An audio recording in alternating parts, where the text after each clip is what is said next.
네, 시청자 여러분 안녕하십니까. 오늘장 내일장 2부 순서를 시작을 하겠습니다. 지금 시각이 2시 59분 10초를 지나고 있습니다. 약 50초 정도 지나는 오늘 장이 마감을 합니다.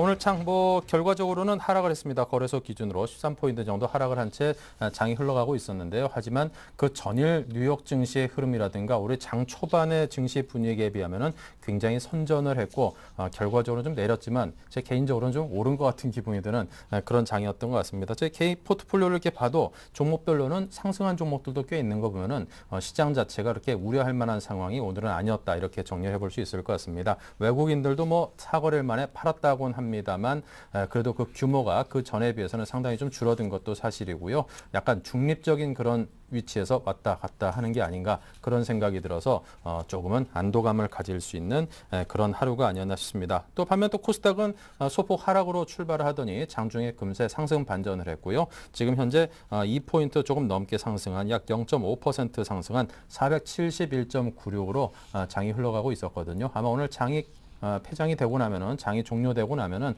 그래도 많은 투자자분들께서 개인 투자자 입장에서는 오늘 그래도 염려했던 것보다는 심하진 않았다. 참 선방했다. 이런 느낌을 가진 채 정리를 해볼 수 있을 것 같습니다. 자, 이제 장이 종료가 됐습니다. 오늘 1854포인트, 12포인트가 빠졌네요. 거래소가. 코스닥은 2.39포인트가 오른 471.98포인트로 장을 마쳤습니다. 더군다나 이제 갤럭시 S3 관련해가지고 많은 그 관련 종목들에 대해서 IT 업종이 전반적인 좀 좋은 흐름을 이어가지 않을까 그런 관심을 보이는 분들도 많을 텐데요. SK텔레콤에서는 오늘 예약 판매를 시작한 지 2시간 반 만에 다 팔렸다고 합니다. 그만큼 IT 업종에서의 앞으로의 선전을 한번 기대해 볼 만한 그런 재료를 애써 찾지 않았나 그런 생각도 듭니다. 기대해보죠. 자, 오늘 증시 마감 상황을 시황센터를 연결해서 자세하게 알아보도록 하겠습니다. 시황센터 김혜선 캐스터 만나보겠습니다. 시황센터입니다. 스페인에 대한 구제금융이 진통제에 불과하다는 우려에 국내 시장도 관망세가 짙어 보였는데요. 이렇게 스페인 효과가 단 하루에 그친 것은 그리스 재총선을 앞둔 불안감 때문이라는 의견이 나오고 있습니다. 코스피 지수가 하루 만에 하락했는데요. 오늘 지수는 1840선을 위협하면서 개파락 출발했죠. 장 후반으로 갈수록 좀 투신을 중심으로 한 기관이 꾸준히 사들이면서 지수가 낙폭을 많이 줄이는 모습이었는데요. 하지만 반등에는 힘이 좀 부족해 보였습니다. 오늘 코스피 마감 지수는요. 전거래일보다 0.66% 하락한 1854선에서 거래 마감했습니다. 수급 내용 확인해 보시면 오늘 주요 수급 주체들도 좀 혼란스러운 모습을 연출했습니다. 나흘 연속 매수하던 외국인은 장중 순매도로 돌아섰고요. 오늘 반면에 기관은 장중 순매수로 전환을 했죠. 오늘 기관을 통해서는 850억 원 정도의 매수 물량이 유입이 됐고요. 개인 역시 500억 원 가까운 매수 우위 보였습니다. 이어서 코스닥 지수 확인해 보겠습니다. 반면에 코스닥 지수는 장중 상승 반전했습니다. 오늘 지수는 466포인트로 소폭 하락 출발했는데요. 서서히 낙폭을 줄이면서 오전 10시경부터 상승세로 전환을 했죠. 막판에 오름폭을 더 키우는 듯 하더니 471.97포인트에서 마감을 한 모습입니다. 수급 내용 확인해 보시면 오늘 외국인만 시장에서 사들였습니다. 외국인을 통해서 109억 원의 매수 우위 보였고요. 개인과 기관은 동반 매도하면서 거래 마감했습니다. 환율 흐름 살펴보겠습니다. 오늘 환율은 스페인이 구제 금융을 신청했지만 은행권 외에 스페인 경제에 대한 우려가 커지면서 안전자산 선호 심리가 다시 확산이 됐는데요. 오후 들어서 유로화가 견조한 흐름을 이어가고 또 수출업체들의 내고 물량도 출회가 되면서 상승폭을 다소 축소하는 모습이었습니다. 오늘 환율은요. 전거래일보다 4원 60전 상승한 1170원 선에서 거래 마감했네요. 이어서 코스피 시가총액 상위 종목 살펴보도록 하겠습니다. 삼성전자가 1%가량 밀려나면서 오늘 125만 5천 원에 종가 기록했습니다. 포스코도 1.86% 하락했고요. 오늘 현대모비스가 약 보합권에서 현대중공업도 1.1% 하락한 26만 9천 원에 종가 기록했습니다. 반면에 삼성생명은 0.1% 상승했고요. 오늘 LG화학이 0.35%, 또 신한지주가 1.63% 하락하면서 39,250원에 종가 기록했습니다. SK하이닉스가 반도체 업황 개선에 대한 기대감으로 오늘 상승세를 보였는데요. 상승폭은 좀 1%가량 줄인 모습이네요. 2.17% 오르면서 23,550원에 종가 기록했습니다. 이어서 코스닥 시가총액 상위 종목 살펴보도록 하겠습니다. 셀트리온이 성공적인 국제무대 대비에 대한 증권사 호평에 사흘 만에 반등에 성공했는데요. 오늘 1.1% 오르면서 32,100원에 종가 기록했습니다. 다음도 오늘 상승폭을 밝혔죠. 다음이 김택진 NC소프트 대표이사가 인수에 나설 것이란 관측이 돌면서 오늘 급등세를 보였습니다. 5% 가까이 오르면서 99,500원에 종가 기록했습니다. 파라다이스도 막판에 상승폭을 더 키우면서 오늘 6.2% 상승한 13,700원에 종가 기록했네요. CJ ENM도 강보합권에서 거래 마감했고요. 동서도 0.33% 오름폭으로 오늘 3750원에 종가 기록했습니다. 반면에 포스코 ICT 0.87%, SM과 젠덱스도 약보합권에서 오늘 거래 마감했네요. 이어서 오늘의 특징 업종 및 테마 종목 살펴보도록 하겠습니다. 오늘 대부분의 업종이 하락했지만 관망세가 작용하는 모습이었는데요. 먼저 증권주부터 살펴보시죠. 코스피 시장이 하루 만에 약세로 돌아서면서 증권주도 덩달아 하락했습니다. 하지만 기관이 장중 매수 우위로 전환하면서 하락폭이 많이 줄어들고 상승 반전한 종목들이 많은데요. 오늘 삼성증권은 1.31% 하락 마감했지만 현대증권과 교보증권, 키움증권은 각각 상승 반전에 성공했습니다. 오늘 현대증권이 2.73% 오르면서 8,660원에 종가 기록했습니다. 반면에 미래에셋증권은 2.04%, 대신증권은 약보합권에서 거래 마감했네요. 건설주가 하루 만에 외국인과 기관의 차익 실현 매물이 나오면서 하락했습니다. 현대건설이 2.17% 밀려나면서 63,100원에 종가 기록했습니다. 오늘 대우건설과 삼성물산 그리고 대림산업과 금호산업도 1%씩 밀려났고요. 현대산업은 2.61% 하락하면서 22,400원에 종가 기록했습니다. 그리스의 유로존 탈퇴 가능성에 국제 유가가 하락세를 보이면서 정유 화학주가 장 초반부터 약세를 보였는데요.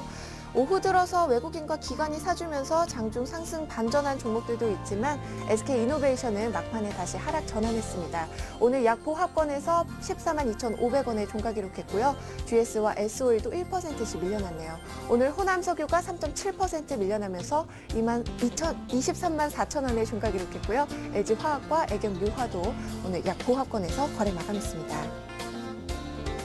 철강주도 개인과 외국인이 순매도하면서 5거래일 만에 하락했습니다.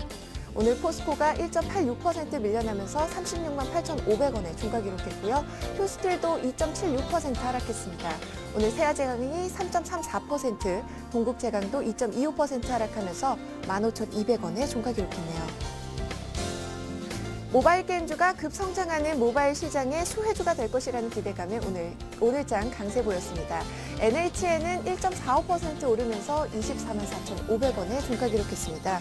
컴투스는 2분기부터 본격적인 성장세에 진입할 것이라는 분석에 52주 신고가도 경신했죠. 오늘 6% 넘게 오르면서 37,550원에 종가 기록했고요.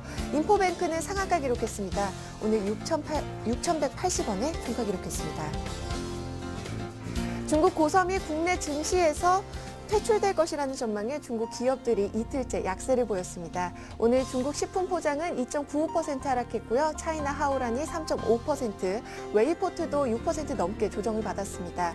이스트 아시아 스포츠는 2.89% 하락했고요. 반면에 차이나 그레이트는 막판에 상승 전환하면서 1.62% 상승 마감했네요. 지금까지 시황센터에서 김혜선이었습니다.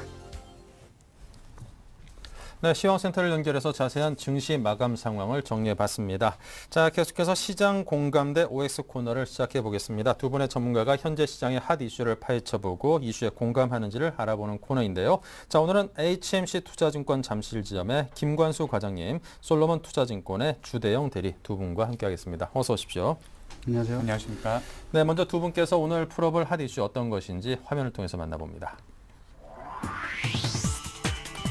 네, 스페인 구제금융으로 유로존 리스크는 과연 완화된 것인지, 그리고 애플의 세계 개발자 회의 개최와 삼성전자가 차별화될 것인지, 자, 그리고 이번 주 글로벌 이벤트가 변동성을 과연 확대시킬지, 그리고 5조 원을 팔고 겨우 5천억을 사는 외국인, 그래도 수급 변화 중인지에 대해서 점검을 해보겠습니다. 자, 네 가지 굵직한 이슈에 대해서 하나하나 두 분의 전문가의 의견을 들어보겠습니다. 먼저 첫 번째 이슈를 열어보겠습니다. 자, 스페인의 구제 금융으로 과연 유로존 리스크는 완화된 것인 걸까요? 네, 두 분의 전문가가 불안하게도 다들 아니다라고 말씀을 해주셨습니다. 동그라미였으면 좀 더 안심이 되지 않았을까 싶은데 그래도 시장에는 냉철한 분석이 가장 중요한 것이겠죠. 자, 그럼 두 분 다 이제 가입표를 드셨는데 자, 먼저 김관수 과장님부터 그 이유를 들어보겠습니다. 네, 우선 스페인에서 구제금융을 받음으로써 하루 동안 반등을 보여줬는데요. 네. 뭐 다음날 바로 뉴욕 증시에서 그 불안한 요소로 받아들이면서 조정이 깊게 들어왔습니다. 뭐 간단하게 생각을 하시면 구제금융이라는 것 자체가 그 나라가 지금 부채를 떠안고 지금 경기가 불안정하고 뭔가 안 좋은 흐름을 보이고 있다는 건데 그 돈을 받는데 오히려 호재성으로 비춰진다는 것 자체가 조금 그 어불성설이 아닌가 생각이 듭니다. 일단은 우선은 그리스라는 그 큰 문제에 앞서서 EU에서 또 그 경제 대국인 스페인이 큰 문제가 되지 않도록 선행 조치를 취한 모습을 좀 보여줄 수 있고요. 거기에 따른 안도감에 의한 그 센티멘털적인 반응으로 하루 동안의 반등이 좀 보여줬다고 생각이 됩니다. 일단은 수급 자체를 자세히 살펴보면서 시장에 대응을 하셔야 될 텐데요. 그리스 같은 경우는 앞으로 있는 이제 17일 날 그 총선이 있을 예정인데 그 총선에서 어떤 결과가 나오느냐에 따라서 향후 또 시장 흐름이 받아들이는 그 반응들이 좀 달라질 걸로 보이는데요. 그에 앞서서 이번 주에는 국내 증시에는 쿼드러플 위칭데이가 또 있고요. 그리고 미국에서 각종 그 경기 지표들이 발표될 예정입니다. 뭐 소비자 심리 지수라든지 미시간대 뭐 소비 심리 지수라든지 이런 이제 지표들이 발표가 될 텐데요. 이거에 따라서 또 주가의 변동폭이 상당히 다이나믹하게 좀 벌어질 가능성이 좀 높은 장입니다. 그래서 다소 6월 달은 그 정치적 이벤트들이 많이 산재해 있기 때문에 이러한 그 요소들이 어떤 해결책을 가지고 풀어나가느냐를 잘 지켜보시면서 좀 대응을 해야 될 걸로 보이고요. 단기에는 일단은 스페인에서 구제금융을 받음으로써 은행 부실을 어느 정도 완화할 수 있다는 그런 긍정적인 신호도 볼 수는 있지만 이걸로 인해서 주변 국가로 파급되어가는 그 모습들에 대해서도 좀 관심 있게 보셔야 될 텐데요. 기존에 그 구제금융을 받았던 국가들과의 형평성 문제도 주목해 보셔야 될 문제고요. 그리고 앞으로 또 문제가 될 수 있는 그 이탈리아에 대해서도 관심 있게 봐야 될 시점이라고 생각합니다. 예. 네. 자, 앞으로 뭐 산 넘어 산일 것 같고 이번에 스페인에 상대적으로 좀 완화된 조건으로 자금을 지원을 했기 때문에 이미 상당히 좀 강한 긴축 재정의 긴축 등에 대한 조건을 돈을 받았던 그리스라든가 기존의 국가들 그리고 앞으로 혹시라도 받게 될 국가들 입장에서는 별로 좋지 않은 선례를 남겼다는 점에서 시장에서는 좀 우려해야 될 만한 상황이라고도 보여집니다. 자, 그렇다면 주대영 대리께서는 왜 가입표를 드셨는지? 네, 저 역시도 유로존 리스크는 항상 이제 존재한다고 보고 있고요. 정치권 쪽에서 항상 그 뒤쪽으로 넘기는 그런 모습들을 보여주는데 제가 보기에는 일단 정치권 쪽에서 결단이 있지 않으면 큰 임팩트 있는 사건이 있지 않으면 해결되기 쉽지 않다라고 보고 있습니다. 스페인 10년물 국채 같은 경우 6.508%까지 치솟았고요. 이탈리아 같은 경우는 6.032%까지 치솟았는데요. 6%를 일단 넘겼다는 게 마의 벽인 7%에 가까워지고 있다는 겁니다. 전일 반등을 주긴 했지만 반짝 반등으로 끝났다는 게 오히려 우려감을 더 증폭시킬 수 있는 부분인데요. 국채 수익률 자체가 이렇게 6% 이상 올라간다는 것 자체, 그 7%를 마지노선으로 보고 있다는 것 자체는 7%는 10년이 지나면 이제 100% 이제 더블이 나죠. 그렇기 때문에 돈을 아무리 재정 위기에 대해서 아무리 긴축을 하더라도 10년 동안 더블 나는 걸 이제 막질 못한다는 거죠. 그렇기 때문에 위험하다고 하는 건데 지금 그 마의 수준까지 계속 올라오고 있고요. 오히려 스페인이 한 6.5까지 이제 치고 올라오면서 그리스 같은 경우는 유로존 리스크 자체를 아예 안고 있는 게 아니고 이제 거의 그냥 애기처럼 이제 굴어지는 거죠. 그리스는 아무것도 아니다는 식으로 이렇게 평가받고 있는 겁니다. 그래서 오히려 스페인 쪽으로 지금 더 크게 전이가 됐고요. 여기서 이제 치고 올라가게 되면 이제 이탈리아인데요. 저는 개인적으로 시간이 지나면 지날수록 점점 커지지 약해지진 않는다라고 보고 있습니다. 예전이죠. 한참 지난 과거를 볼 수 있는데요. 러시아 같은 경우도 예전에 디폴트 선언을 했었죠. 그러므로 인해서 모든 프리미엄을 제거하고 그렇게 사라진 사례가 있었는데요. 분명히 그리스 이상의 국가, 제가 보기에는 스페인 이상 정도에서는 선택적 디폴트 정도는 나와야 정치권에서 그런 결단이 있지 않는 이상은 유로존 리스크는 상존한다고 보고 있고요. 만약에 이게 가을까지 가게 된다면 그 정도 선에서는 이탈리아 이상 충분히 크게 부러질 수 있지 않나라고 보고 있습니다. 그래서 유로 달러도 좀 잠깐 살펴보도록 하겠는데요. 지금 1.25죠. 심리적인 지지 라인에서 지금 반등을 줬다가 다시 한번 되밀리는 모습을 보여주고 있는데요.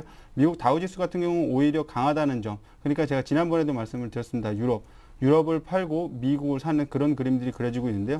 단기 자금이 어떻게 이동되는지 한번 보시면 될 것 같고요. 좀 이따가 그 외인들의 매수, 매도 그 주체 지금 등장하고 있는데 그 흐름도 외인 수급 변화도 한번 잡아보도록 할 테니까요. 지금 유로존 리스크는 이미 조금 진행되고 있고 굉장히 또 빠르게 진행될 수 있는 부분입니다. 그래서 이슈에 따라서 조금 변동성이 축소될 수도 있지만 향후 좀 큰 임팩트 있는 사건을 앞두고 있기 때문에 조심하는 전략을 취하고 싶습니다. 네, 시장에 큰 영향을 미칠 수 있는 그런 이슈들이 아직까지도 꽤 있기 때문에 좀 조심스러운 전략을 취해보자고 했는데 한 가지 개인적으로 궁금해서요. 아마 투자자분들 중에 이런 분들도 꽤 계실 것 같아요. 지금 뭐 이익을 받다가 뭐 손해를 받다 왔다 갔다 하다가 지금 한 본전 정도 된 종목들이 있단 말이죠. 네, 근데 앞으로 지금 말씀하신 것처럼 굵직한 이슈들이 좀 안 좋은 쪽으로 나타날 것 같다라고 전망을 하셨는데 현금을 챙겨서 그냥 들고 있을까요? 아니면 그냥 주식을 갖고 갈까요? 저 같은 경우 이따가 좀 내일장 전략에 좀 말씀을 드리겠는데요. 지속적으로 이제 현금 보유 전략을 조금 취하고 있습니다. 현금 비중을 좀 높게 해서 종목들이 임팩트 있는 이벤트에서 좀 강하게 부러졌을 때 좀 많이 저평가됐을 때 좀 사모으는 전략을 취하도록 하고 있는데요. 그래서 저 같은 경우는 만약에 삼성전자 같은 경우도 지금 한 125만 원 선에서 지금 지리한 공방을 좀 펼쳐주고 있습니다. 조금 이따 이제 애플 컴퓨터 차트와 함께 비교 한번 해보도록 하겠는데요. 저평가된 종목들도 좀 이따가 몇 개 선정해서 좀 살펴보도록 하겠습니다. 네, 본전만 돼서도 감사합니다로 얼른 팔아서 현금을 좀 챙겨야겠다는 생각이 듭니다. 내일 시초가에 팔아버려야겠는데요. 예, 그래도 뭐 지금 본전만 돼도 행복한 분들이 좀 많으실 것 같습니다. 시장 상황이. 자, 계속해서 두 번째 이슈를 열어보겠습니다. 애플 세계 개발자 회의 개최. 과연 삼성전자와 차별화되나? 네, 자, 한 분은 동그라미, 한 분은 가입표를 드려서 의견이 엇갈렸습니다. 이래야 재밌는데요. 자, 먼저 주대영 대리님부터 그 이유를 듣겠습니다. 제가 아이폰 유저는 아니라서 아이폰에 좀 관심은 없는 편인데요. 지난달에 분명히 요번 그 세계 개발자 회의에 아이폰 5 출시 기대감이 꽤 형성이 됐었습니다. 근데 막상 뚜껑을 열고 보니까 그쪽보다는 좀 한 발 물러선 모습을 보여주고 있습니다. 하지만 그 차세대 모바일 플랫폼이라고 하죠. iOS 6 이제 공개를 앞두고 있다는 점인데요. 그 부분에 있어서 이제 뭐 한글 지원 서비스까지 있고요. 그래서 지금 IT 쪽에 대한 기대감이 한껏 공유되어 있는 건 사실인 것 같습니다. 그래서 조금 제가 애플 컴퓨터 차트를 보면서 한번 좀 살펴보도록 하겠는데요. 애플 역시도 지금 현재 보면 삼성전자와 그 비슷한 흐름을 보여주고 있습니다. 지금 보시면 이제 수급선이죠. 61선에서 어느 정도 지리한 공방을 이렇게 펼쳐주고 있는데요. 지난번이었죠. 지난달 4월달, 3월과 4월달에 삼성전자 실적 발표 시즌과 함께 우상향하면서 피크 모습을 찍어준 모습입니다. 그렇지만 지금 그렇게 고점을 형성하고서 단기 지금 박스권에 갇혀져 있는 모습인데요. 이런 부분들이 이제 삼성전자와 어떻게 다른지도 한번 보셔야 되는데 삼성전자 거의 유사한 흐름을 보여주고 있습니다. 약간 좀 더 오버슈팅이 나온 면은 있지만 지금 현재 61선에서 기술적으로 봤을 때 좀 반등을 모색하기엔 약간 힘이 들지 않나라고 보는데요. 61선 이상 한번 터치해 준다면 코스피 지수 1900도 한번 노려볼 만한 지수지 않나라고 보는데 아직까지는 그렇게 이렇다 할 모멘텀이 없다라는 점이죠. 올라가면 좀 외인들이 매도 물량을 좀 내놓기 때문에 아직은 좀 쉽지 않다라고 보는데요. 그러면 좀 이제 큰 그림입니다. 주봉상으로 한번 좀 삼성전자를 먼저 살펴보면요. 지금 60만 원 후반에서 140만 원까지 이제 100% 이제 난 모습을 보여주고 있는데요. 그리고 나서 이제 한번 강하게 좀 꺾여서 대밀린 모습. 외인들이 이때 약 한 60만 주 이상을 좀 팔아줬다는 부분입니다. 그래서 외인들이 팔기 때문에 삼성전자가 좀 빠지고 다른 종목군들로 살아난 게 사실인데요. 금일 같은 경우는 또 유가가 하락하면서 정유화학 쪽으로도 좀 강한 부러짐이 있었습니다. 그건 좀 이따 나중에 말씀드리도록 하고요. 그래서 이제 애플과 함께 이제 삼성전자 차별화가 시작되는지에 대한 부분인데요. 저는 여기서는 아직은 차별화되지 않고요. 차트의 흐름을 놓고 보면 유동성인 측면에서 아직은 조금 더 기다려야 될 필요성이 있지 않나라고 봅니다. 그래서 이쪽에서 분명히 차트 쪽으로 분명 어느 쪽에서 한 곳에서는 크게 부러진다면 그쪽 이제 다른 한쪽으로 이제 수급이 몰려간다는 얘기죠. 그렇다면은 아이폰 5가 이길지 갤럭시 S3가 이길지 모르겠지만 지금 둘 다 이기기엔 조금 힘든 그림이 아닌가라고 좀 보고 있습니다. 그래서 아직은 차별화가 진행되지 않지만 곧 좀 차별화가 진행될 것 같고요. 그래서 제가 보기에는 일단 김관수 과장님하고 저하고 좀 의견이 달랐던 부분은 이제 시차에 대한 부분이라고 생각을 하고 있습니다. 그래서 애플과 삼성전자 같지만 좀 다른 섹터라고 저는 보고 있고요. IT 쪽 금일 뭐 갤럭시 S3 수혜 그 기대감이 한껏 고무된 건 사실입니다. 하지만 그런 부분들이 이제 증시 어떻게 녹을지는 한번 좀 더 지켜봐야 될 것 같습니다. 네, 자 그렇다면 김관수 과장님께서는요 동그라미를 드신 근거는 뭘까요? 네, 우선은 삼성전자 같은 경우는 가전 업체로서 그 스마트 TV라든지 뭐 기타 그 스마트폰 외에 다양한 제품들군에서도 선전을 하고 있습니다. 그런 부분에서 봤을 때 단순히 그 스마트폰 갖고 그 애플과의 비교는 조금 어려운 부분이 있어서 이제 그 동그라미 표시를 했고요. 이번에 네. 세계 개발자 회의, 네, 예. 세계 개발자 회의에서 그 애플이 발표를 했었는데 그 아이폰 5를 많은 분들이 기대를 하고 있었습니다. 근데 이번에 아쉽게도 발표를 하지를 않았는데 다만 삼성전자하고 조금 차별화가 이루어지고 있는 것은 지속적으로 그 소프트웨어를 업데이트를 하고 있다는 겁니다. 뭐 우리나라의 언어도 또 해서 이번에 시리라고 그 이제 약간 그 비서 역할을 해주는 음성 인식 기능이 이제 탑재가 되어 있는데요. 여기에 이제 세계 각국의 언어들이 이제 인식할 수 있도록 해주는 자꾸 그런 인간 중심적인 그런 프로그램을 업데이트하는 과정에서 좀 더 삼성과의 그 소프트웨어적인 부분에서는 차별화가 이루어지고 있다는 부분에 대해서 좀 긍정적으로 보이고요. 다만 삼성전자도 최근에 이제 갤럭시 S3를 발표를 하게 되면서 좀 더 인간 지향 중심적인 그 애플과 마찬가지로 이제 그런 쪽으로 해서 고객들에게 이제 감성적으로 좀 터치를 하면서 그 수요 심리를, 소비 심리를 조금 일으키려고 하는 노력들을 보이고 있는데요. 단순히 이제 하드웨어적인 부분으로만 가지고 접근을 할 것이 아니라 소프트웨어나 그런 그 인문학적인 그 감성에 터치를 할 수 있는 그런 요소들을 자꾸 이제 만들어가고 있다는 데에서는 좀 긍정적으로 보고 있습니다. 네. 네. 자, 이렇게 해서 두 분의 의견이 갈린 애플 세계 개발자 회의 개최 과연 삼성전자와 차별이 되는지에 관한 의견을 들어봤습니다. 자, 세 번째 이슈 보겠습니다. 자, 이번 주 글로벌 이벤트가 과연 증시의 변동성을 확대시킬까? 네, 두 분이 다 그렇다, 아니다라고 의견을 다르게 말씀을 해주셨습니다. 많은 분들이 아마 두 분 다 변동성을 확대시킨다라고 동그라미를 들 거라고 예상을 하지 않으셨을까 싶은데요. 의견이 갈렸는데요. 자, 김관수 과장님. 우선은 지금 계속해서 유럽에서 리스크가 불거져 나오면서 이제 주변 국가로 파급 효과가 어떻게 미치는지에 관해서 굉장히들 다 불안해하고 심리적으로 위축되어 있는 것이 사실입니다. 다만 이제 그에 상반돼서 G2라고 해서 미국과 중국의 그 경기 부양책이 과연 이 유럽발 리스크를 어떻게 그 위기 극복을 해 나갈 수 있느냐, 이제 그 과정 하에 놓여 있는 게 이제 6월 달과 7월 달에 이제 그 변화되는 모습을 관찰해야 될 시점인 것 같은데요.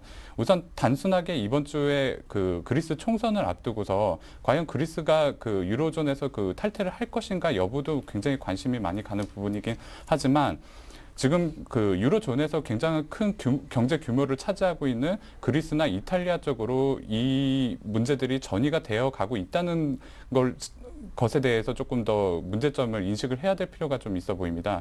단순히 그리스 하나만 놓고 볼 것이 아니라 유로존 전체의 지금 그 경제적인 문제점들을 하나씩 지금 되짚어 가고 있는 그 과정에서 그 경제 수장들이 어떤 해결책을 낼 수 있느냐가 이제 앞으로 산재된 문제인 것 같은데요. 앞으로 있을 그 일정을 보면은 EU에서 정상회담이 앞으로 그 28일 날 있을 예정입니다. 이에 앞서서 지금 선제적으로 스페인의 그 구제금융을 지원을 해주면서 그리스 총선에서의 그 불확실성을 조금 잠재우려고 하는 모습을 좀 보였습니다. 그 천억 유로라는 그 자금을 지원을 하기로 함에도 불구하고 오늘은 좀 악재로서 작용을 하면서 지수를 좀 끌어내리는 모양을 보였는데요. 단순히 지금 유동성 문제만 가지고 볼 것이 아니라 정치적인 문제도 같이 보고 대응을 해야 될 문제점으로 보이고요. 이번 6월 달 내에는 이러한 이벤트들이 상당히 많이 내재되어 있습니다. 뭐 월 말로 갈수록 FRB에서 오퍼레이션 트위스트가 이제 종료되는 시점에서 그게 연장이 될지 혹은 QE3로 유동성을 좀 더 풀어줄 수 있는 그 조건으로 넘어가게 될지 혹은 그 유럽은행의 추가 자본 확충이 그 완료되는 시점에서 어떠한 식으로 ECB에서 이런 해결책들을 제시를 할지 이런 관점에서 접근을 하시고 6월 달 좀 관망을 하시면서 대응을 하시면은 7월 달은 좀 좋은 투자 기회가 되지 않을까 이렇게 보고 있습니다. 네, 자 변동성을 확대시키지 않을 것이다라고 전망한 주대영 대리님은요. 예, 저 같은 경우는 일단 그 이번에 있을 동시만기 그 지수에 대해서 어느 정도는 1800선 이상에서 1800과 1850선에서는 픽스하지 않을까라는 전략 때문에 이렇게 말씀을 드렸는데요. 만기 전까지는 일단 변화가 없을 거라고 보고 있고요. 6월물 설문 쪽에서 금일 한 9,500계약 정도가 빠져나가고 9월물 쪽에서 한 2850계약 정도 늘어났습니다. 한 10,000계약 정도로 롤오버됐다고 보시면 될 것 같고요. 물량을 지속적으로 이렇게 넘긴다는 것 자체가 좀 급한 모습을 좀 보여주고 있습니다. 이 정도 선에서는 어느 정도 지수를 좀 픽스해 갖고서 결제 받으려는 욕구가 좀 더 큰 것처럼 보이고 있는데요. 그 이유는 간단하죠. 이제 외인들과 기관들이 어느 정도 싸움을 하고 있는데요. 지금 보시면 아시겠지만 3월 쪽에는 이렇게 높은 지수대에서 형성이 됐었습니다. 그런데 지금 같은 경우는 이제 240까지 조금 안 좋게 시켜놨죠. 그렇다면 이 정도의 거래에 대해서 어느 정도 누군가는 이익을 크게 취했다는 전략이기 때문에 이 정도 선에서 맞추지 않을까라고 보고 있고요. 여기서 아무래도 이 정도 선에서 반등을 주던가 하락을 하던가는 만기가 이제 끝나고 저는 변동성이 극대화될 수 있다라고 보고 있고요. 그리스 총선 같은 경우도 이번 주기 때문에 한 번 정도는 이번 주 전에는 오히려 변동성을 노리는 전략을 취하는 그런 옵션 매수 플레이어들이 들끓기 때문에 오히려 그걸 잡아먹는 흐름, 옵션 매도 플레이어들이 좀 더 득세하지 않을까라고 보고요. 외인들 같은 경우는 풋옵션 쪽에서 상당한 부분에 대해서 매도 발행을 했기 때문에 그렇게 쉽지 않다라고 봅니다. 그런 현상들이 한 3거래일째 한 5천억 정도 나오면서 지수를 방어한 흐름이 아닌가라고 해서 저는 변동성을 좀 이제 확대시키지 않을 거라고 보고 있는데요. 글로벌 이벤트가 어떤 식으로 다가올지 전일 같은 경우 미국 지수가 한 140포인트 이상 빠졌는데도 불구하고 금일 선방하는 모습을 보여줬다는 것 자체가 역시 파생 쪽에서 어느 정도 지수를 픽스하는 전략이라고 저는 보고 있으니까요. 목요일까지는 조금 변동성이 오히려 축소됐다가 목요일 지나서 금요일 날 차월물에 대한 어느 정도 선제 작업이 있고 나서 차주 정도에 한번 변동성이 한번 폭발하지 않을까라고 생각하고 있습니다. 네. 자, 오늘 네 번째 이슈를 보겠습니다. 수급적인 면에서 관심 갖고 계시는 분이 많은 이슈인데요. 5조 원을 팔고 5천억을 사는 외국인, 과연 수급 변화 중인가? 네, 두 분이 아니다라고 다 공통된 의견을 얘기를 해주셨습니다. 좀 부정적인 답변이 나오지 않을까 싶은데요. 먼저 주대영 대리님. 예, 지금 5월 1일부터 외인들이 약 한 5조 원가량 물량을 팔았는데요. 그리고 나서 한 3거래일 동안 한 5천억 정도 사주면서 지수가 좀 레벨업된 모습을 보여주고 있습니다. 1800선이라는 지수 자체가 작년 12월과 올 1월에 북한 관련 리스크 때 어느 정도 지지 라인으로 형성됐던 가격대이기 때문에 그 부분에서 손바뀜이 좀 일어나고 있다고 저는 지금 판단하고 있는데요. 수급의 변화라기보다는 이제 물량 조절 정도로 지금 해석한다고 제가 말씀을 드리고 싶은데요. 그건 이제 동시만기를 충분히 겨냥했기 때문에 오히려 동시만기 지나서 물량이 나오는 게 진짜지 않을까라고 좀 보고 있습니다. 그 유로존 리스크도 역시 지금 상존하고 있기 때문에 외국인들의 그 재매도 가능성도 부각되고 있는 사실인데요. 5조 원 중에 거의 한 70에서 80% 정도가 유럽계 자금이었다는 점. 그만큼 유럽 쪽이 힘들다는 거죠. 유럽 쪽이 힘들다는 게 단적으로 나타났죠. 그 유로 달러 쪽에서 1.25까지, 1.3에서 1.25까지 되게 빠르게 치고 내려갔다는 점이 유럽의 급한 현실을 보여주는 겁니다. 그리고 국채 수익률 역시만 6% 이상 급등하면서 자꾸 유로존의 리스크에 대해서 사람들한테 지금 힘들게 좀 어렵게 다가오고 있는 것이 사실인데요. 오히려 파생 쪽에서는 그런 공포에 대해서 아래쪽으로 해치거는 물량을 잡아먹기 위해서 오히려 지금 정도 가격대를 이렇게 맞춰놓은 게 아닌가라고 저는 판단을 하기 때문에 아직은 조금 수급 변화가 아니라고 보고 있고요. 만기 지나서 외인들이 물량을 그때도 뭐 한 2, 3천억 이상 사준다면 추세 반전도 한번 노려보지 않을까라고 봅니다. 그래서 다음 주 정도에는 정유화학 쪽에서 아마 유가 반등을 노리고서 정유화학 쪽으로 좀 물량이 들어온다면 그건 이제 좀 진짜 반등 쪽에 가깝고요. 그렇지 않고 또 삼성전자만 버티고 다른 종목들이 또 강하게 또 우하향하면서 조금 안 좋은 모습을 보여준다면 오히려 그때 가서는 갖고 있는 물량을 더 처분해서 현금을 더 늘리는 전략이 맞지 않나라고 판단을 해서 저는 수급 변화에 대해서는 아직도 조금 부정적인 모습을 보여주고 있다고 판단하고 있습니다. 네, 자 지금까지 두 전문가와 함께 현 시장의 이슈에 대해서 계속 이야기를 듣고 있는데요. 자 오늘 끝으로 답변은 김관수 과장님께서 이 수급적인 면에 대한 답변을 해주시겠습니다. 네, 우선 앞서 말씀드린 대로 지금 스페인 쪽에서의 구제금융 지원이라든지 또는 추가적으로 또 발생할 수 있는 그 여타 기타 국가들, 이탈리아나 이 주변 국가들이 어떠한 식으로 이 문제를 지금 해결해 나가느냐에 따라서 지금 이머징 시장, 우리나라 같은 이제 이머징 시장에 들어와 있는 유럽계 자금들의 이탈 규모가 좀 더 가속화되거나 혹은 이제 멈추는 그 양상이 이제 나타날 텐데요. 우선은 지난 5월 달까지 4조에서 한 5조 원가량의 이제 자금들이 이탈을 했습니다. 그리고 최근 3일 동안 이제 순매수 규모로 이제 한 5천억 정도가 이제 매수가 들어왔는데 이것만 가지고선 단순히 그 추세 전환이라든가 그 순매수로 이제 돌변을 있거나 뭐 이렇게 지금 판단하기엔 조금 다소 이른감이 있어 보이고요.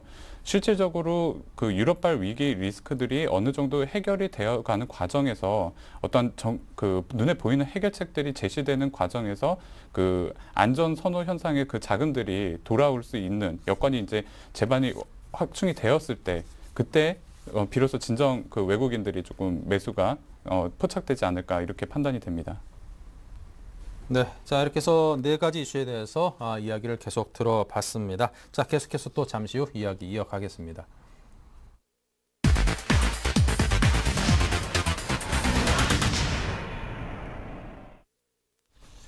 네, 계속해서 내일장 전망을 또 해봐야죠. 전략을 세워보겠습니다. 해결의 키 시간입니다. 먼저 김관수 과장님, 내일은 어떤 키를 가지고 어떤 전략을 펼치실 겁니까?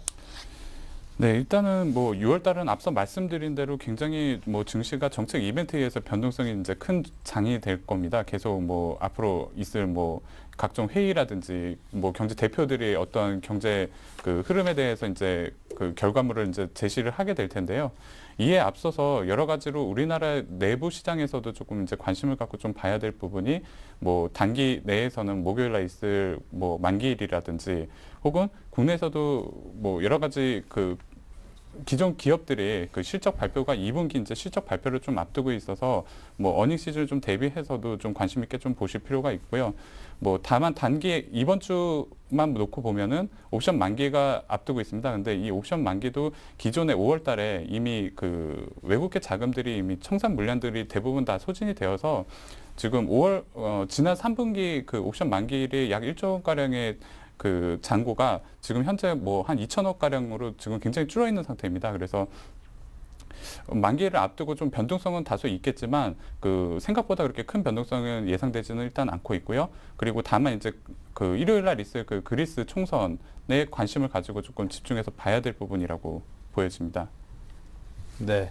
자, 오늘 내일장 해결의 키 주대영 대리님은 어떤 전략을 펼치실 겁니까? 네, 저는 뭐 지난주하고 똑같다고 보시면 될 것 같은데요. 지속적인 이제 현금화 전략 확인하고 이제 움직이자라고 말씀을 드리고 싶습니다. 그리고 원달러 환율 같은 경우는 이제 1180원 선에서 어느 정도 이제 당국의 개입이 예상되고 있는 부분이기 때문에 그런 부분 1180원 이상에서 금융 시장의 그 당국에서 이제 개입을 하게 되면 이제 오퍼레이션 전략을 취하게 되는데요. 그렇다면 그때 이제 보통 이제 기관이나 연기금 쪽에서 물량을 사주면서 지수가 좀 급반등하는 모습을 또 같이 보여주는데요. 그런 전략을 취하고 있기 때문에 그런 데서 물량을 좀 늘려놓는 전략도 나쁘진 않은데요. 저는 그래도 이제 좀 확인하고 가자라고 말씀을 드리고 싶습니다. 그래서 6월 동시 만기는 일단 변동성을 축소 예상하기 때문에 이제 들어가서 먹을 수 있는 종목이 없다라고 저는 보고 있고요. 오히려 종목별로 접근했을 때 IT 쪽은 그나마 낫다라고 판단하고 있는데 정유화학 쪽에서 언젠가 반등을 줄지에 대해서는 유가 쪽에 대한 흐름을 좀 한번 지켜보셔야 되는데 아직은 조금 어두운 그림이 있기 때문에 추세적으로 봤을 때는 하락 추세 진행 중에 있기 때문에 조금 쉬어가는 흐름이 나타나지 않을까. 그래서 한 5일선이 어느 정도 우상향 할 때쯤에 들어가도 먹을 수 있는 어느 정도 파이가 나오지 않을까라고 보고 있습니다. 그래서 정유화학 섹터 같은 경우는 조금 기다리는 전략, 좀 그것도 확인하는 전략을 취하고 싶고요. IT 쪽 같은 경우는 그래도 이제 시장 대비 좀 선방할 수는 있는데 변동성이 축소됐을 때는 이제 움직임이 없기 때문에 조금 어느 정도 시간과의 싸움이 될 수도 있으니까요. 조금 더 목요일 지나서 한 금요일 정도쯤에 이제 시가선에서 한번 공략해보는 전략을 취하도록 하겠습니다. 네, 정유화학 업종 쪽에서는 좀 기다리는 전략 등등을 제시하셨는데요. 그럼 업종별 이야기에 대해서 김관수 과장님께도 들어봐야죠. 예, 일단 단기적으로는 그 필수 소비재라든지 그 경기 민감주들에 좀 집중을 해서 보실 필요가 좀 있어 보입니다. 뭐 앞서 그 게임주라든지 식음료 혹은 화장품주들이 그동안 그 주가가 조정을 받고 있는 와중에도 굉장히 선전을 하는 모습을 보였는데요. 그동안 그 IT라든지 자동차주들이 그 시장을 이끌어 힘이 소진된 그 사이에 단기적으로는 이런 경기 소비재들 그리고 필수 소비재들 이런 종목들에 좀 관심을 가지고 대응을 하시면 그 수익을 내시는데 좀 어려움이 없어 보이고요. 중장기적으로 볼 때는 역시 그 대형 IT주 삼성전자라든지 자동차, 현대차, 기아차 이런 종목들은 반드시 그 편입하고 가셔야 될 종목으로 보입니다. 이미 실적이 확인되어 있고 또 앞으로 이익 전망치도 예상이 되고 그 어떤 신제품이 나온다고 했을 때 바로바로 우리가 실질적으로 이렇게 파악이 될 수 있는 종목들에 대해서는 그 안심을 하고 가져갈 수 있다는 이제 말씀을 좀 드리고 싶고요. 그리고 그 지수만 놓고 보면은 단기적으로는 그 박스권에 안에서 변동성이 이제 굉장히 확대될 걸로 보이는데요. 박스권을 제시를 일단 뭐 지속적으로 드리고 있습니다만 1750에서 1900선 사이에서는 언제든지 그 변동폭이 있기 때문에 밑에서는 좀 매수를 하시고 위에서는 좀 그 현금 비중을 늘리시면서 단기 대응을 하시게 된다고 하면 뭐 시장에서 선전하시면서 좋은 수익률을 내실 수 있을 거라고 보여집니다. 네, 자 이렇게 해서 업종에 대한 이야기까지 들어봤습니다. 계속해서 여의도 시각을 또 들어봐야죠. 오늘은 삼성증권 투자전략부 박승진 선임연구원과 전화 연결하고 있습니다. 안녕하십니까? 예, 안녕하십니까? 네, 내일장 어떻게 꾸려가야 될까요? 예, 뭐 오늘 주가가 하락하긴 했지만은 오늘 역시 좀 전반적으로 좀 긍정적인 시장 분위기가 아니었나 좀 이렇게 평가를 하고 있습니다. 뭐 전일 스페인은행권 관련 구제자금 이슈를 놓고 일단 뭐 시장의 해석이 좀 달라지면서 글로벌 증시 좀 하락을 했었고요. 초반에도 이런 모습들 우리 증시에도 좀 개장 때는 좀 반영이 되는 모습들이 나타났었습니다. 뭐 1840선까지 좀 하락을 초반에 했었는데요. 결과적으로는 장중에 낙폭의 절반 이상 회복시켜 놓으면서 오늘 장 마감시켰다는 부분, 이런 부분들에 좀 집중을 해서 봐야 될 것 같습니다. 이런 부분들은 어쨌든 아직 확실한 그림이 잡힌 것까지는 아니지만은 투자자들의 그 정책 관련 기대감, 자신감은 어느 정도 좀 살아있다. 뭐 이런 해석들을 좀 이어갈 수 있을 것 같고요. 1800을 하회하기도 했던 그 월 초의 모습과는 역시 좀 다른 흐름이다. 좀 이렇게 이어지고 있다. 이렇게 볼 수 있겠습니다. 특히 그 1840포인트 지수 때 주요 좀 단기 이평선들이 좀 몰려있기 때문에 이렇게 좀 주요 지수들을 좀 지켜냈다는 부분들은 좀 더 좀 의미 있는 부분들 좀 될 수 있을 것 같고요. 따라서 좀 개선된 투자 심리, 주가 저점 레벨을 좀 높이는 그런 좀 모습으로 좀 나타난 연결이 된 이후에 불확실성이 노출되는 주 후반까지 좀 출렁거림 좀 이어지는 쪽으로 좀 보고 있습니다. 이번 주 이후에는 어느 정도 좀 긍정적인 방향성 구축되지 않을까 좀 이렇게 보고 있는데요. 역시 뭐 각 주체들의 그 정책이 마련되고 있는 부분들, 이 부분들을 좀 긍정적인 전망의 배경으로 좀 보고 있습니다. 미국, 유럽, 중국 주요 주체들이 좀 모두 이런 모습을 보이고 있기 때문에 시장을 좀 긍정적으로 좀 방향을 잡지 않을까 이렇게 보고 있는데요. 아시다시피 중국의 경우 뭐 지난주에 그 42개월 만에 금리를 인하했고요. 중국 정부가 뭐 확실히 좀 성장 쪽으로 스탠스를 좀 바꾸었다. 뭐 이런 부분들 좀 확인을 할 수 있겠습니다. 뭐 경기와 뭐 주가 같은 경우 주가가 바닥에 있던 시점에서 중국 정부가 좀 그 금리를 단행했을 때는 일단 좀 그 전체적으로 좀 회복세로 연결이 되는 이런 부분들 좀 과거에도 나타났다. 이 점에 좀 관심 있게 좀 봐야 될 것 같고요. 미국 같은 경우는 뭐 고용 지표들부터 해서 최근 좀 경기 모멘텀 위축되고 있기 때문에 실제로 또 뭐 버냉킹 의장과 FOMC 위원들 구체적인 내용 밝히지 않았지만 어쨌든 부양책의 필요성에 대해서 좀 꾸준히 언급해왔기 때문에 또 이제 다음 주 FOMC에서 적어도 좀 시장이 예상하고 있는 이상의 조치가 좀 나올 것으로 좀 볼 수 있겠고요. 문제는 역시 유럽일 텐데 역시 뭐 잡음들이 좀 들리고는 있지만은 스페인 관련 이슈 이번에 좀 부각됐던 것처럼 해결안 마련을 위한 노력들이 좀 이어지고 있다는 점 자체가 좀 주요 포인트가 되겠습니다. 지금까지 경험했던 것처럼 궁극적으로 좀 파고까지 좀 갈 뭐 그런 것을 원하는 주체는 아무도 없기 때문에 스페인의 이탈리아까지 좀 언급되고 있는 현 시점에서는 결국 정책적 지원이 좀 나올 수밖에 없는 시점으로 보고 있고요. 따라서 그 이번 주 주말 그리스 총선이라는 불확실성에 노출된 이후에는 뭐 G20 정상회담과 미국 FOMC, EU 정상회담까지 이벤트들이 좀 몰려있기 때문에 다음 주 이후 본격적인 좀 방향성 기대하고 있습니다. 네, 이 주 후반까지는 불확실성에 따라서 장이 좀 출렁거릴 전망을 하셨는데 그에 따라서 단기 트레이딩 또 장기적으로는 실적에 대한 신뢰가 좀 갈만한 업종에 집중을 해라라고 말씀을 하셨거든요. 자, 콕 집어서 말씀하신다면 좀 어떤 업종과 어떤 종목들이 좀 눈에 띄던가요? 뭐 단기적으로는 어쨌든 1800 저점으로 1800 그 점에서 약간 좀 상향 조절된 그 레벨에서 일단 그 트레이딩 관점 좀 수익률을 좀 짧게 보고 시장 움직임 좀 대응할 필요가 있다 이렇게 보고 있는 거고요. 장기적인 시장에서는 시각에서는 역시 좀 실적에 대한 신뢰 뭐 지금 시점에서 좀 자신 있게 좀 지른다면 어쨌든 지금 신뢰가 높은 쪽으로 봐야 되는데 뭐 IT 자동차 업종 이 정도가 일단 초기에는 좀 볼만한 좀 만만한 종목이 아닌가 좀 이렇게 좀 보고 있습니다. 네, 알겠습니다. 자, 지금까지 박승진 선임연구원과 함께했습니다. 감사합니다. 예, 감사합니다.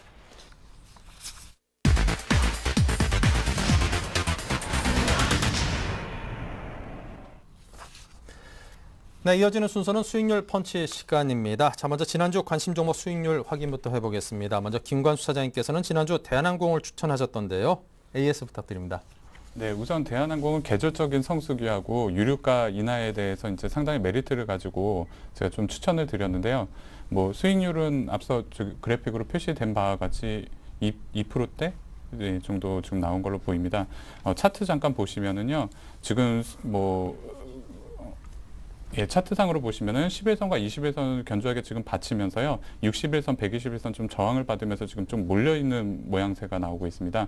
일단은 11, 21선을 하고 5일선은 정배열되려고 지금 모양을 좀 갖추고 있고요.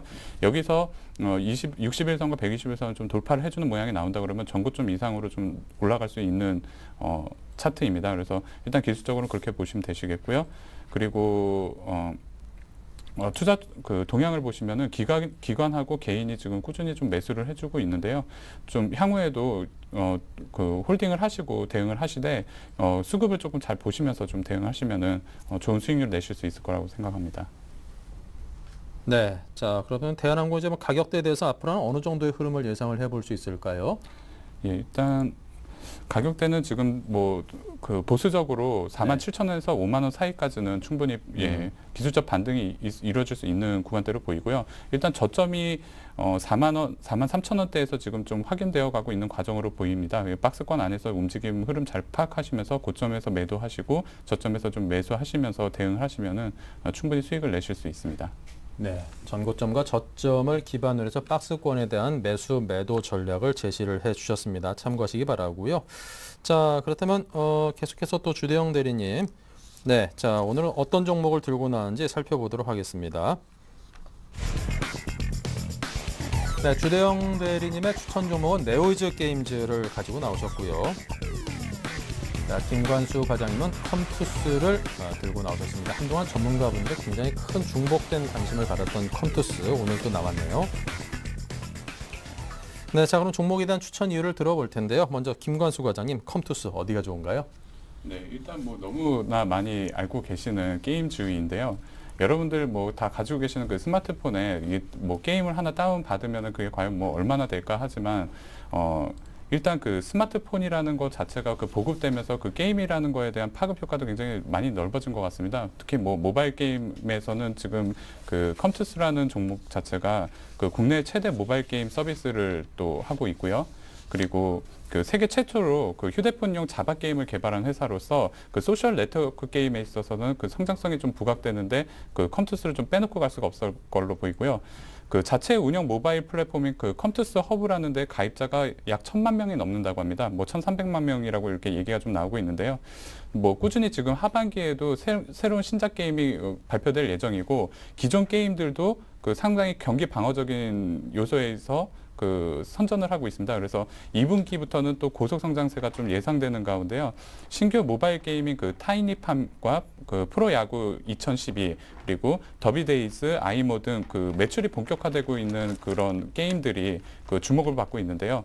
그 2분기 실적 성장세가 본격화됨에 따라서 그 매출도 그 관심 있게 좀 지켜봐야 될 부분인 것 같습니다. 그래서 일단은 그 매수가는 오늘 제가 좀 제시할 때는 아침에는 조금 올라오지 못하고 조금 가격대가 조금 안정적이었었는데 지금 목표가를 제가 지금 4만 원을 제시를 했는데 거의 근접해 와 있습니다.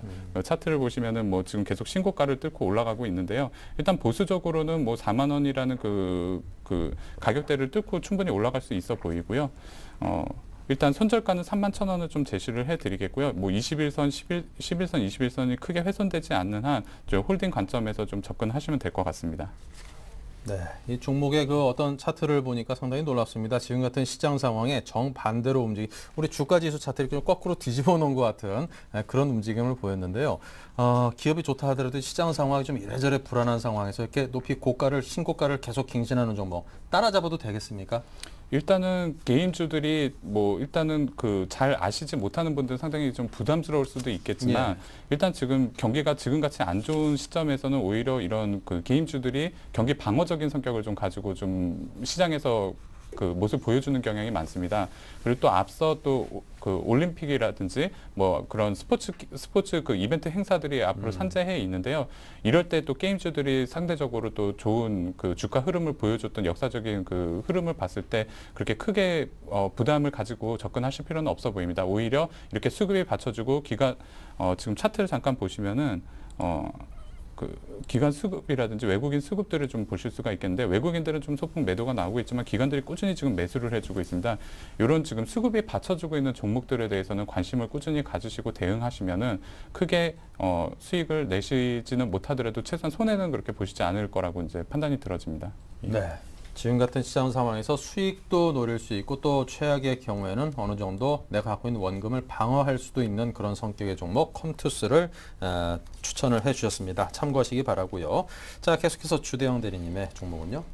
예, 저도 게임주를 하나 갖고 나왔는데요. 예. 게임주를 갖고 나왔는데 지금 저는 이제 클래식 대 이제 비클래식이라고 좀 말씀을 드리고 싶습니다. 저 같은 경우는 이제 정통 게임 업체 네오이즈 게임즈인데요. 네. 스마트폰 전략을 사용하는 그 컴투스에 좀 반대되는 종목이 아닌가 합니다. 그런데 또 차트도 또 반대로 또 가고 있는데요. 일단 뭐 네오이즈 게임즈 제가 좋게 보는 점은 이제 국내는 이제 피파 온라인이라고 그 축구 게임이 있습니다. 그 원투 쪽에서 좀 잘 나가고 있고요. 중국 크로스파이어 게임 주력으로 지금 하는 업체인데요. 동시 접속자 수가 약 350만까지 치솟았다는 점이 분명 동사의 긍정적인 모습입니다. 하지만 불확실성이 조금 대두되고 있다는 점이 나타나고 있습니다. 피파 온라인 3가 이제 또 다른 업체 쪽에서 이제 상용화될 수 있는 가능성이 있다라고 해서 지금 조금 부정적인 모습이 나타나고 있는데요. 그 부분도 있고 또 이제 셧다운이라고 하죠. 뭐 한 10시 넘어가면 이제 미성년자 쪽에서 이제 제한을 두는 리미트를 걸어놓는 그런 걸로 인해서 이제 게임을 접속 못하게 하는 그런 부분들 때문에 오히려 악재가 좀 되지 않나 해서 지금 주가가 많이 빠져 있습니다. 지금 지금 반영 구간이라고 보시면 될 것 같고요. 제가 보는 기술적 반등 타이밍은 일단 일봉상 61선과의 이격이 과대됐기 때문에 분명히 해소될 타이밍이 한번 오지 않았나라고 해서 저는 갖고 나와 봤는데요. 일단 차트 보면서 잠깐 설명을 해드리도록 하겠습니다. 지금 보시면 지금 굵게 나타나 있는 파란 선이 지금 61선인데요. 좀 이제 과거로 살살 돌려보도록 하겠습니다. 그럼 이제 작년 11월이죠. 11월 17일이었습니다. 이날이 그날 한번 깨고 나서 61선과 단 한 번도 이제 조우하지 못했다는 점이죠. 분명 이격에 과대되어 있는 상태에서 계속 물량 부담을 받고 있다는 점입니다. 그래서 이제 좀 더 큰 그림이 이제 주봉상으로 한번 보시겠는데요. 거의 뭐 한 7만 원대 고점권, 7만 5천 원에서 7만 원대 고점권 형성한 이후 지금 거의 한 3분의 1 정도 거의 심각하게 지금 흘러내린 모습을 보여주고 있습니다. 그런데도 불구하고 외인들이 물량을 지속적으로 내놓는다는 사실이죠. 중국과 일본, 대만에 엄청나게 많은 게임들을 판매하고 있고 운영하는 업체이기 때문에 수익도 다변화되고 작년 같은 경우 거의 사상 최대 실적까지 냈지만 그런 불안한 점이 또 산재되어 있기 때문에 외국인들이 지속적으로 팔지 않나라고 보는데요.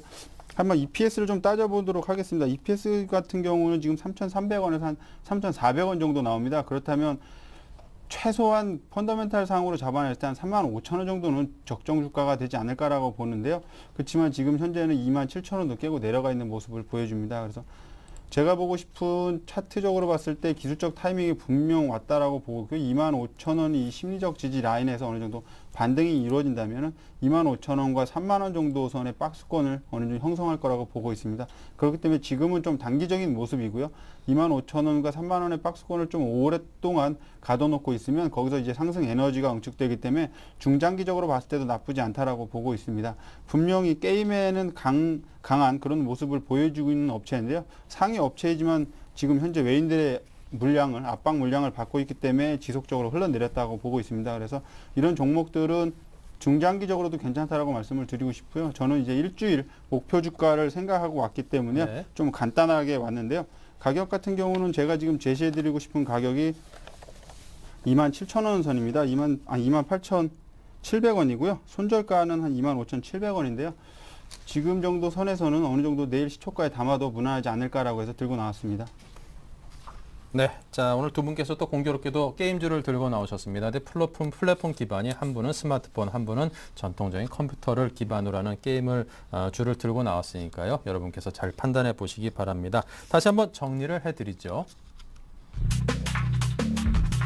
네, 두 분의 네오이즈 게임즈 그리고 컴투스 두 종목으로 대결을 펼치게 되겠습니다.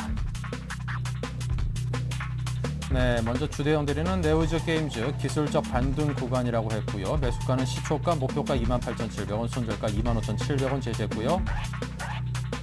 네, 김관수 과장은 컴투스 하반기에 신규 게임의 성공 기대감을 전망했습니다. 매수가는 시초가 역시 그랬고요. 목표가는 4만 원, 손절가 31,000원을 제시했습니다. 네, 자 이렇게 해서 오늘은 두 분의 전문가와 함께했습니다. 주대영, 김관수 두 분의 전문가였습니다. 오늘 말씀 감사합니다. 감사합니다. 네. 자, 이렇게 해서 오늘장, 내일장 여기서 1, 2부 순서를 모두 마치겠습니다. 오늘 장 상황 상당히 나쁘지 않았죠. 내일은 더 좋은 모습 기대하겠습니다. 내일 뵙겠습니다.